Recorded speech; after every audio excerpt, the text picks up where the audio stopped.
আসসালামু আলাইকুম, সবাইকে ওয়েলকাম জানাচ্ছি আমার চ্যানেল রুমিস ফ্যাশনেবল হাউজে। আশা করি আল্লাহর অশেষ রহমতে আপনাদের রমজানগুলি খুব সুন্দরভাবে অতিবাহিত করছেন। রহমতের প্রায় 7টা দিন চলে যাচ্ছে আমাদের জীবন থেকে, হায়াত থেকে। কতটুকু আমরা আমল করতে পেরেছি, সে আত্মসমালোচনা আমাদেরকে করতে হবে। তাহলে আমরা বুঝবো যে আমাদের কতটুকু আমল হয়েছে, কতটুকু হয়নি। কতটুকু হয়েছে সেজন্য আল্লাহ শুকরিয়া আদায় করে আল্লাহর কাছ থেকে রহমত অর্জন করা, আর যতটুকু হয়নি তার জন্য আরও বেশি করে সেটা ফিল আপ করা। তো আজকে এই আশা রেখে আমার আজকের ব্লগটি শুরু করছি। আমি তো আল্লাহর অশেষ রহমতে আপনাদের দোয়ায় মোটামুটি ভালো আছি। সাংসারিক কাজের পাশাপাশি রমজান, এবাদত এবং মেহমান বা ছেলে সন্তান সব কিছু নিয়ে ব্যালেন্সের সহিত আমাদের জীবনযাপন, সেই জীবনযাপনটাও আমারও মোটামুটি আল্লাহর রহমতে ভালোই যাচ্ছে, আলহামদুলিল্লাহ।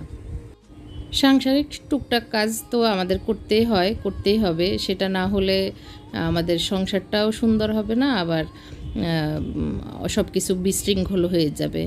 তো সেই বিশৃঙ্খলতা যেন না হয়, আমাদের এবাদত বন্দিগির পাশাপাশি সেই কাজগুলি আমাদেরকে, মেয়েদেরকে বিশেষ করে ঘরে করতে হয়।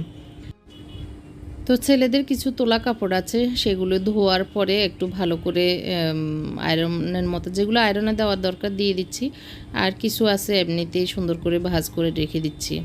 খুব যত্নের সহিত সুন্দর করে ভাঁজ করে রেখে দিচ্ছি, আর মনে মনে বলতেছি এখন যেরকম আমি আমার সন্তানদের কাপড় চোপড়, ওদের সব কিছু খুব সুন্দর করে যত্ন করে রাখি বা করি, তারা এক সময় যখন আমাদের যত্নের দরকার হবে তারা করবে কিনা।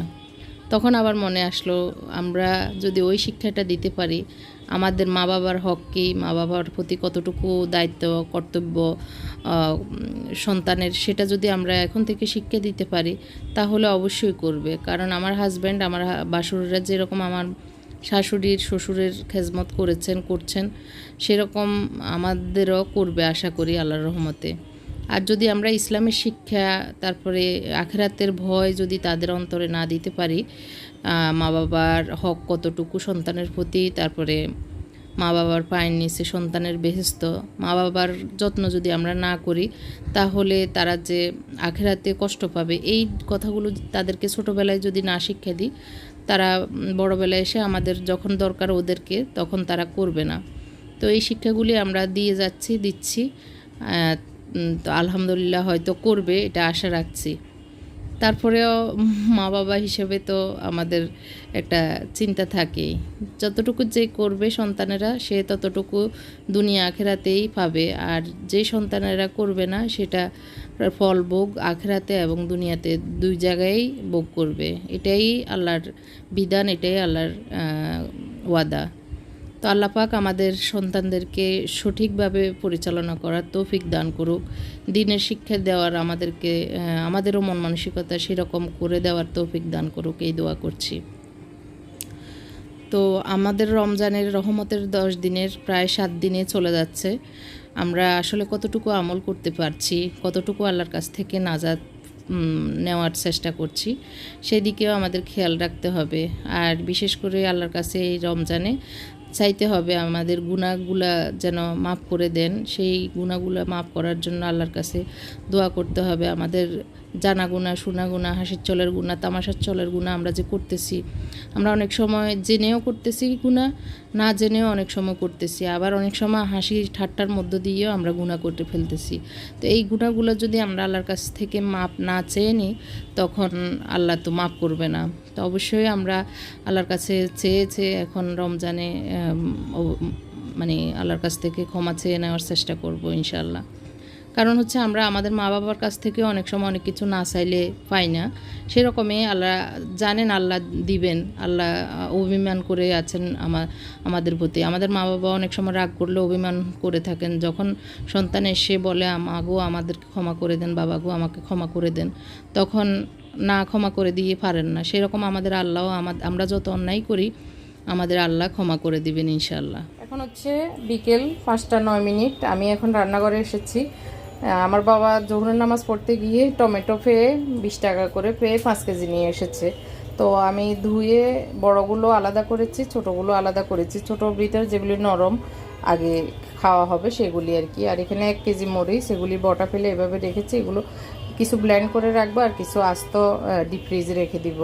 আর বেগুনি আজকে বানাবো, এই জন্য বেগুন বের করে নিয়েছি। এখানে বাবা এনে বললো নান্নি মুন্নি শশা এনেছে, একদম কচি ছোট। তো এগুলো ধুয়ে নিয়েছি সন্ধ্যায় মানে ইফতারের সময় খাওয়ার জন্য। আর এদিক দিয়ে আমি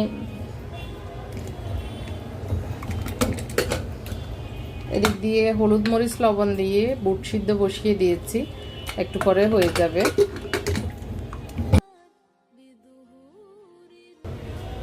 আর হচ্ছে সবজি রান্না করেছি,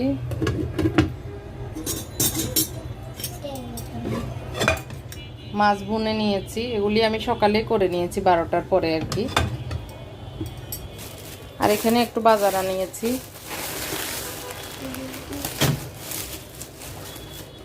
হালিম মিক্স, নুডলস, রাঁধুনি মাংসের মশলা, রাঁধুনি গরম মশলা, আর হচ্ছে কয়েল। ইদানিং একটু মশলা লাগে, এর জন্য কয়েল আনিয়েছি। তো 40 টাকা করে কেজি, এর জন্য পেয়ারা নিয়েছি। আর সকালে দুপুরের দিকে আর কি ডাল আর ভাত রান্না করে নিয়েছি, একটু মুরগির গোশত আছে। তো আসলে শুরুর দিকে অনেক কথাই বলছি, ভুল ত্রুটি হলে ক্ষমা সুন্দর দৃষ্টিতে দেখবেন।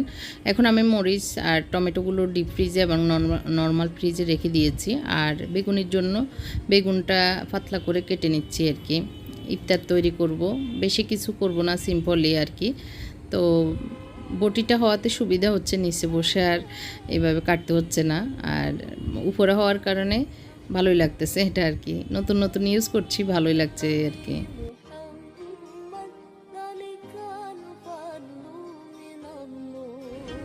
এখন বেগুনির গুলাটা একটু গুলে নিচ্ছি।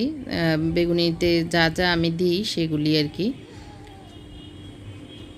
রসুন দিয়ে দিয়েছি 1 চামচ, আর মানে মরিচ পাউডার দিয়েছি 1.5 চামচ, পাউডার না পেস্ট আর কি।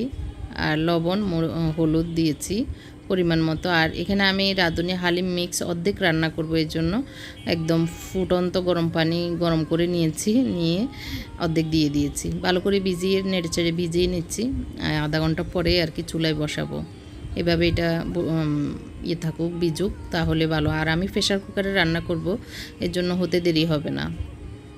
তো এখানে গুলাতে যা যা দেওয়া দরকার, আমি এখানে বেকিং পাউডার একটু দিয়েছি, বেকিং সোডা একটু দিয়েছি, দিয়ে ভালো করে, এখনও দিইনি, একটু পরে দিব। তো ভালো করে পানি দিয়ে গুলে নিচ্ছি।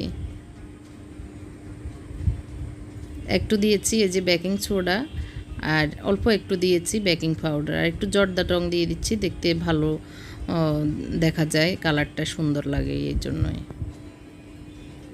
তো মনে হচ্ছে একটু পাতলা হয়ে গিয়েছে, আমি দেখি একটা দিয়ে দেখব, যদি মনে হয় বেশি পাতলা তাহলে একটু বেসন দিয়ে দিব। কিছুক্ষণ থাকার পরে এমনিই ফুলবে, তো দেখা যাক। তো এদিক দিয়ে আমি বুট ভাজিটা করে ফেলবো, এর জন্য ফ্যান বসিয়ে দিয়েছি। সরষের তেল দিয়ে পেঁয়াজ, কাঁচামরিচ আর একটু বাটা মরিচও দিয়ে দিচ্ছি, রসুন দিয়েছি, আর একটু হলুদ আর লবণ দিয়ে দিচ্ছি অল্প অল্প, কারণ আমি সেদ্ধ করার সময় দিয়েছি এই জন্য। তো এখন ভেজে নেওয়ার পরে মানে ছোলাটা দিয়ে দিচ্ছি।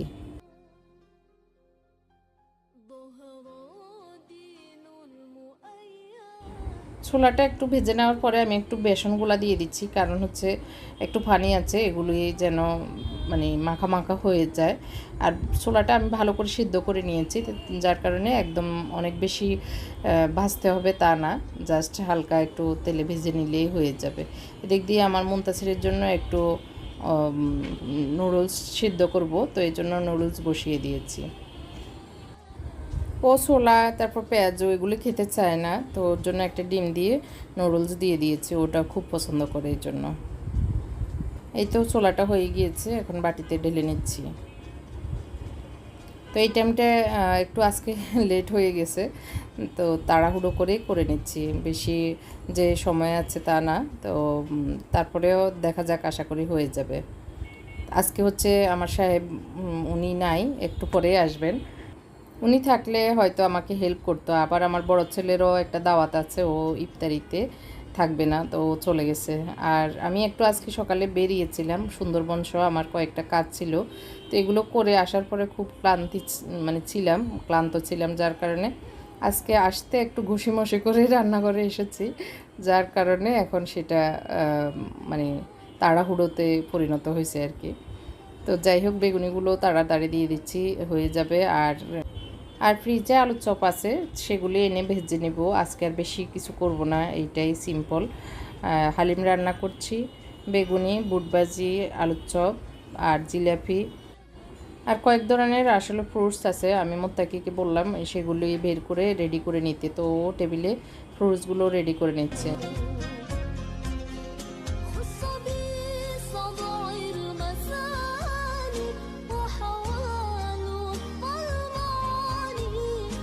তো বেগুনি আজকে যতটুকু বানানো দরকার বানিয়ে নিয়েছি, এখন আমি পটপট করে চপগুলি দিয়ে দিচ্ছি। তো মুনতাসিরের নুডলসটা হচ্ছে, আর পটাপট চপগুলি হয়ে যাবে। আর বেশি আসলে ঝামেলা নেই, বেশি কিছু করছিও না। শরবত করে নিয়েছি 2 রকমের।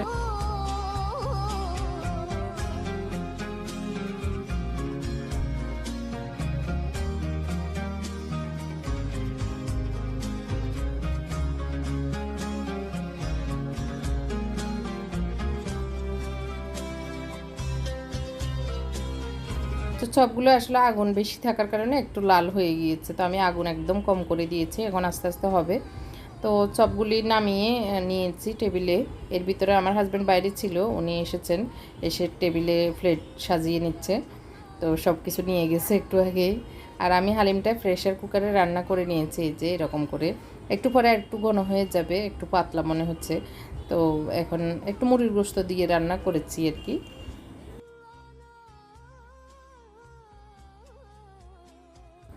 তো এর ভিতরে হয়ে গিয়েছে, আমি ধনিয়া পাতা দিয়ে এখন নামিয়ে নিচ্ছি। এরপর চা বসিয়ে দিব, চায়ের পানি ফুটতে ফুটতে ইফতারের খাওয়া শেষ, নামাজ শেষে এসে চা বানাবো। তা একটু পেঁয়াজ বেরেস্তা দিয়ে দিচ্ছি উপরে, আসলে আদা তারপর অন্যান্য কিছু দিলে আমার ছেলেরা খেতে চায় না, এর জন্য জাস্ট পেঁয়াজ বেরেস্তা দিয়ে দিয়েছি। এর ভিতরে আমাদের খাবারও শুরু হয়ে গিয়েছে। আজকে আর টেবিলে ভিডিও করার বা শ্যুট করার সময় ছিল না, ফটাফট সব মুত্তাকি আর ওরা আব্বু দিয়েছে, তো যার কারণে আসলে সময়ও ছিল না। জানি না আজকের ব্লগটি আপনাদের কাছে কেমন লেগেছে, আসলে হজবরলও হয়ে গিয়েছে আজকে। যাই হোক, ভালো মন্দ যেটাই হোক কমেন্ট করে জানাবেন। তো এই ইফতার খেয়ে টেবিলটা গুছিয়ে তারপর নামাজ পড়ে এসে চাটা বানিয়ে নিচ্ছি। তো প্লেটগুলো ধুবো একটু পরে, কারণ প্লেটগুলো না ধুলে আবার বুড়ো রাতের জন্য জমে যাবে। তো আগে চাটা খেয়ে শরীরটা একটু ঠিক করি, কারণ ইফতারের পরে শরীর অনেক কাঁপে। তো সেজন্য বাবাও চা ইফতারের পরে খেতেই পছন্দ করেন। তো সেই জন্য একটু চাটা বানিয়ে নিচ্ছি আমাদের 4 জনের জন্য, আম্মা, বাবা আর আমি এবং আমার হাজব্যান্ড, আমরা 2 জনের জন্য সহ। আজকের ব্লগটি কেমন লেগেছে কমেন্ট করে জানাতে ভুলবেন না। শেষ পর্যন্ত কে কে দেখেছেন সেটাও বলবেন। আজকের মতো এখানেই বিদায় নিচ্ছি। আল্লাহ হাফেজ, আসসালামু আলাইকুম।